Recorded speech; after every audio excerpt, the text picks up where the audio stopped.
그러면 여기서 이제 미국 사람일 경우에는 뭐 몇백만 불인가는 네. 이제 그 상속세가 없이 트럼프 대통령이 되기 전에 이제 텍스 리폼이 2018년도에 됐는데 그 전에는 이제 죽고 나서 누구한테 주는 거를 이제 상속이라고 하잖아요. 예. 살아서 편제해 주는 게 증여고 그거를 각각 100만 불로 정해놨었습니다. 상속하고 증여하는 걸 100만 불이었는데 그게 매년 뭐 인플레이션에 따라 조금씩 오르긴 했지만 텍스가 리폼이 되면서 그거를 싹 바꿨어요. 그래서 평생 줄 수 있는 한도액이 지금 현재는 뭐 500에서 1000, 부부인 경우 1000. 이게 계속 말씀드리는 게 500 몇십만 불인데 500 그러면 저 500만 원인 줄 알았는데 거기다 좀 500만 불. 만 불. 네.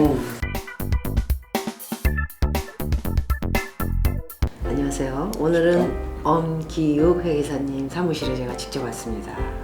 오랜만에 뵈서 정말 반갑습니다. 네. 제가 올해 그 모습이 이제 서울에서는 이 스태프들도 있고 이러다 보니까 준비가 참 좋아요. 그래서 제가 평상시에 이렇게 화장 안 하고 선글라스만 끼고 해요. 네. 왜냐면 뭐 해줄 수 있는 게 없잖아요. 사람도 없고. 그래서 지금 엉망으로 왔는데. 좋은 얼굴 가리시려고 얼굴 하시면 되는데. 그래서 이제 좀 피곤하시더라도 네. 예쁘게 좀 봐주시고요. 오늘 뭐 오랜만에 뵙고 진짜 한국에서 이제 미국으로 투자를 하기 위한 사람들이 좀 준비하시는 분들이 꽤 있으세요.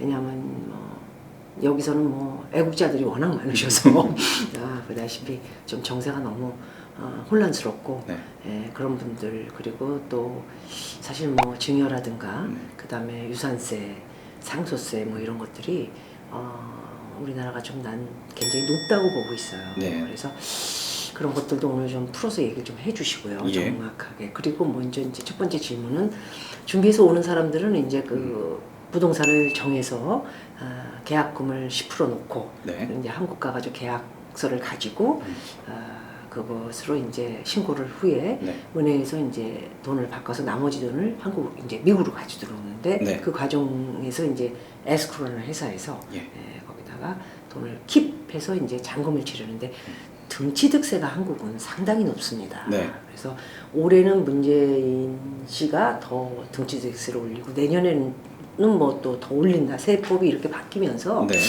미국 같은 경우에는 부동산을 샀을 때 집을 샀을 때의 등치득세, 그 다음에 뭐 건물을 샀을 때 등치득세 이런 것들이 어느 정도 되는지 정확하게 좀 말씀 좀 해주십시오. 네, 아마 일렉션이 끝나고 나면 부동산 마켓이 조금 체인지가 있을 거라고 많은 분들이 기대를 하고 있어요.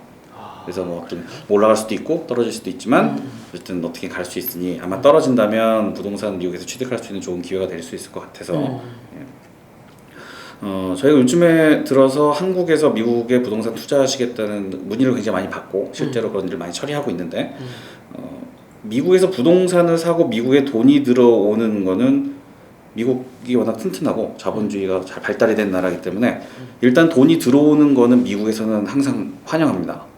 무슨 특별한 제재도 없고 어디 특별 리포트 하는 것이 없어요. 단 한국이 오히려 사실 돈을 보내는데 더 힘든 나라입니다. 외국으로 보내기가.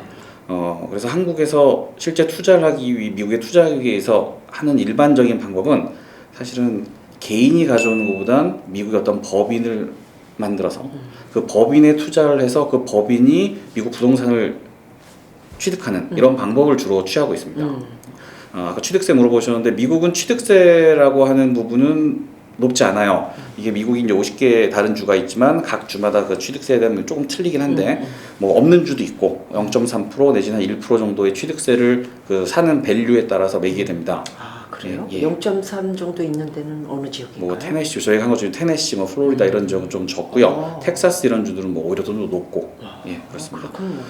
일단 취득하고 났을 때 아마 좀 더 연결해서 미국 이제 보유세죠. 한국 말하자면 여기는 이제 재산세를 여기도 1년에 한 번 내는데 한국은 공시지가라는 개념을 통해서 공시지가에 몇 프로를 책임내지만 미국에서는 취득 가액에 대한 퍼센티지로 세금을 냅니다. 이것도 주마다 틀린데 일반적으로 캘리포니아 같은 경우 1%, 뭐 텍사스는 2% 정도 돼요. 주마다 조금씩 틀리고. 근데 1%, 2%에 대한 세금 플러스 각 주에서 그리고 내가 거주하는 지역이 새 동네냐 오래된 동네냐, 뭐 학교 디스트릭이 어떻게 되냐에 따라서 약간 세율이 조금씩 바뀌어요. 네. 그래서 어떤 애는 1%, 적게는 1%, 많게는 2% 이상 예, 내는 이제 보유세에 대한 내용이 있고요. 생각보다 그 텍사스가 되게 높네요. 주마다 조금씩 주법이 틀린 이유는 예를 들어 텍사스 같은 경우에는 소득세가 그 대신 없습니다. 어머나. 예, 벌었을 때 버는 소득세가 없고 네네. 그 대신 재산세를 내고 어떤 그렇게. 주는 어떤 뭐 물건을 샀을 때는 항공 부가가치세 같은 게 있죠. 예, 그리고 세일스 텍스라는 게 있는데 그 세일스 텍스를 납부하는 주는 또 다른 세금이 조금 더 싸고 예, 그렇습니다. 참 이게 또 미국은 참 이게 좀 뭔가 정직하면서 이게 밸런스를 잘 맞춰주는 것 같은 그런 느낌이 들었어요. 제가 맨하탄에서 한 8년 네. 넘게 이제 비즈니스를 하면서 텍스를 리턴 받는 경우가 굉장히 많았어요. 네. 예, 그래서 그는 사실은 제가 그때는 좀 무식해가지고 뭐 때문에 18,000불씩 18,000불씩 그거는 많이 내셨으니까. 그러니까 세금을 네. 주는 거예요. 네. 그래서 깜짝이야. 이게 뭐지? 8,000불씩 두 번에 걸쳐서. 그래서 이게 참 이 나라는 내면 내는 만큼 또 주는 게 있구나. 그래서 굉장히 제가 뭐 잘 지식이 뭐 텍스에 대해서 그렇게 굉장히 힘든 작업이거든요. 그게. 이게 또 이제 재산세에서 소득세로 넘어가는 거니까. 그러니까 그만큼 여러분들이 비즈니스를 그렇죠. 집에서 살짝 넘어가자면 이렇게 돌려받는 거 그런 거에 대한 거 집도 혹시 있나요? 이게 사실은 약간 언어의 차이인데 미국의 텍스 리턴이라고 합니다. 이제 텍스 리턴이라는 의미가 한국 리턴이니까 돌려받는다는 생각하고 이제 리펀이 왜 나는 세금 보고할 때마다 뭔가를 돌려받는다고 생각하시는 분이 많은데 사실 정부 입장에서는 텍스 리턴이라는 얘기 자체가 텍스를 보고한다는 의미예요. 그러니까 매년 세금 리턴 돌려주는 게 아니고 제가 정부에다가 내가 받은 세금을 보고한다는 의미죠. 그래서 리턴인데 왜 나 안 돌아오냐, 돈 안 주냐는 분들이 매년 많아요. 그게 아니고 미국에서 리펀을 받는 분들은 사실은 정부에서 이렇게 프리를 공짜로 주는 건 거의 없어요.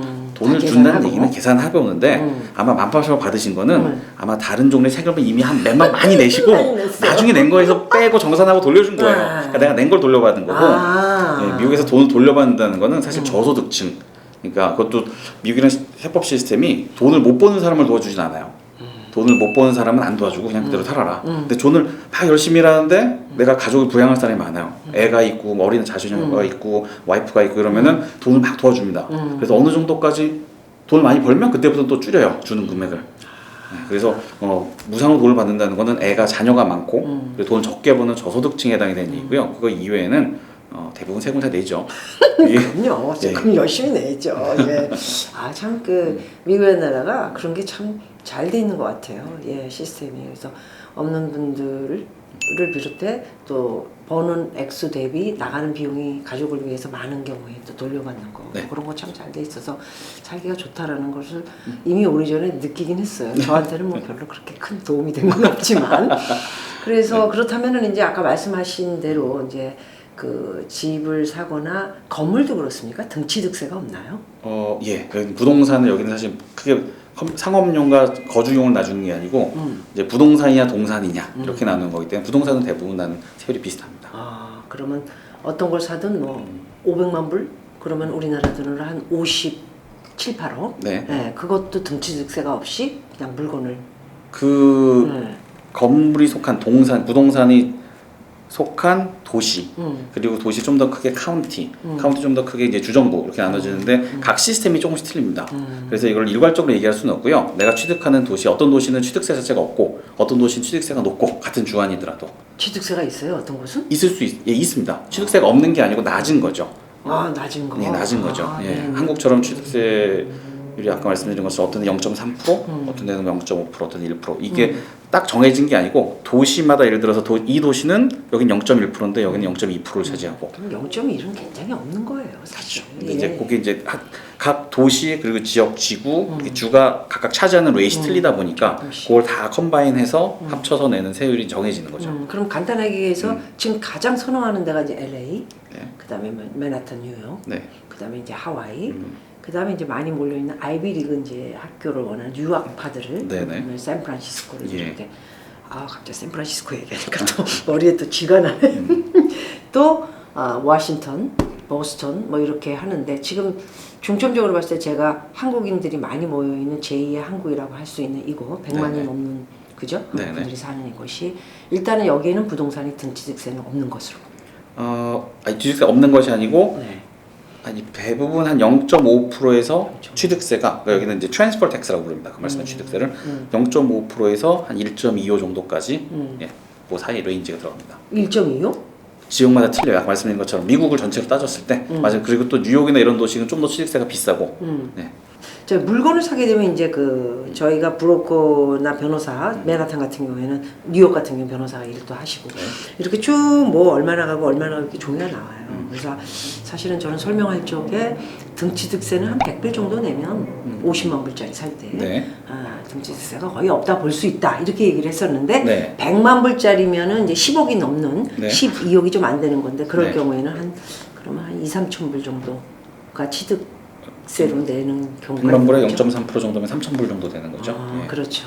아주 없는 것은 아니고. 아주 없는 것은 아니지만 뭐 많지 않습니다. 네네. 그래서 우리가 잘못되게 알고 있는 것들이 있어요. 오늘 엄기욱 그 회계사님을 통해서 네. 예, 그 동안에 다른 한국에서도 많은 사람들이 또 이제 미국에 대한 한국 분들이에요. 근데 이제 책에 나와 있는 거 이런 걸 네. 보고 네네. 증취직세가 아예 없다. 아니면 종이값 100불 정도 내면 된다. 이런 얘기를 저도 이제 많이 보고 해서 네. 그렇게 말씀드린 적이 있는데 이건 좀 수정을 해야 되겠네요. 예.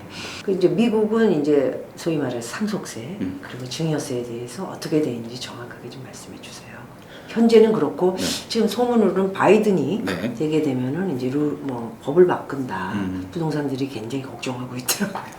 텍스가 완전 부동산. 맞습니까? 예, 맞습니다. 그래서 어떻게 바이든이 되면은 이제 바뀌며 그리고 지금까지는 이제 상속세가 얼마였을 경우에는 텍스 신고 없이 그냥 물려줄 수 있었다. 이런 거에 대해서 한국 사람들이 좀 있으신 분 좀 있습니다. 좀 있어요. 네. 그래서 궁금해하신 분들 많습니다. 일단 한국 세법과 미국 세법의 가장 큰 차이점은 한국에서는 증여받을 당시에 증여를 받는 사람이 세금을 내게 되죠. 미국에서는 증여를 주는 사람이 내고 주게 돼 있습니다. 그러면 이제 아버지가 모든 세금을 다 내고 이제 자식한테 나머지를 거죠. 이제 주는 거군요. 그렇죠. 네. 일단 틀리네. 컨셉이 틀리기 때문에 근데 예를 들어 미국에 계신 분들 입장에서는 한국에서 받는 경우잖아요, 대부분이. 그러다 보니까 나는 받으니까 낼 세금이 없는 거예요. 외국인한테 받는 거니까. 그렇죠. 예. 그 돈은 한국에서 납부를 하든 이제 한국 쪽 일인 거고 미국 쪽에서 받으시는 증여를 받는 분들은 세금에 대한 이슈가 없습니다.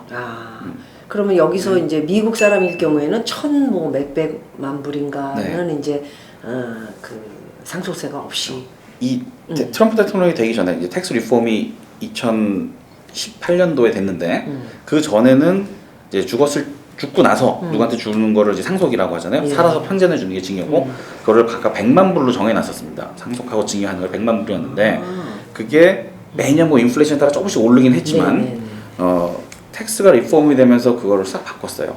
그래서 평생 줄 수 있는 한도액이 지금 현재는 뭐 500에서 1000, 부부인 경우 1000. 이게 계속 말씀드리는 게 500 몇십만 불인데 500 그러면 이제 500만 원인 줄 알았는데 거기다 500만 불. 만 불. 네.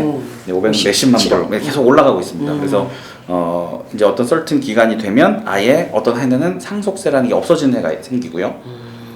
근데 이제 그게 정해졌어요. 한시적인 거예요. 펄머넌하게 된 건 아니고 한시적으로 이제 없애주는 건데 전 세계적으로 세법의 추세가 증여세, 상속세를 없어지는 추세예요. 전 세계적으로. 왜냐면 이제 열심히 평생을 벌어서 뭐 한 돈을 또 남겨준다는 게 세금을 낸다는 게 뭐 불합리한다보다는 이제 좀 그렇다. 그래서 이제 그거는 열심히 벌어서 낸 거에 대한 소득세는 내지만 증여 상속세를 없애는 게 추세인데 그래서 미국도 아마 점점 그렇게 될 것 같은데 지금 공화당 쪽에서는 어쨌든 세법을 바꿔서 한 없어지는 것도 하고 세율 그 한도액도 높여놓고 했죠. 근데 이제 민주당 쪽에서는 이거는 부자 감세다.